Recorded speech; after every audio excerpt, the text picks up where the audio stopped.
त्र्यंबकेश्वरमध्ये बोहाडा उत्सव जल्लोषात साजरा। त्र्यंबकेश्वरमध्ये कलगीदेवी बोहाडा वसंतोत्सव त्र्यंबकेश्वरमध्ये अभूतपूर्व उत्साहात सांगता झाली। सलग 3 दिवस चाललेल्या या उत्सवात भक्ती, शक्ती आणि परंपरेचा अनोखा संगम पाहायला मिळाला। 2 एप्रिल रोजी सकाळी 6 वाजता देवी प्रस्थान कार्यक्रमाने या सोहळ्याची सांगता झाली। यंदाचा बोहाडा पाहण्यासाठी त्र्यंबकेश्वरमध्ये प्रचंड जनसागर उसळलेला होता। ढोल ताशांच्या गजरात आणि पारंपरिक वाद्यांच्या तालावर आबालवृद्धांनी या उत्सवाचा मनमुराद आनंद घेतला।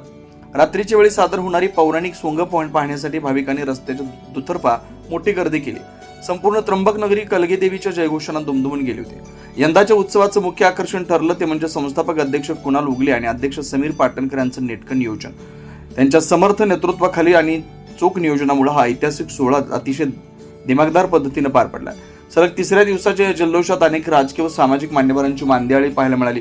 या 3 दिवसाच्या जल्लोषात त्र्यंबकच्या उत्सवादरम्यान कोणती अनुचित घटना घडू नये यासाठी पोलीस निरीक्षक महेश कुलकर्णी यांच्या मार्गदर्शनाखाली चोख पोलीस बंदोबस्त ठेवण्यात आला होता। बोहाड्याच्या 3ऱ्या रात्री पौराणिक सोंगाने प्रेक्षकांच्या डोळ्यांचं पारणं फेडलं। यामध्ये भालदार, चोपदार, गणपती शारदा, खंडेराव, मोहिनी भस्मासूर, मारुती जन्म, राम लक्ष्मण त्राटिका, नरसिंह हिरण्यकश्यपू, कालिका राक्षस अशा अनेक सोंगांचा समावेश होता।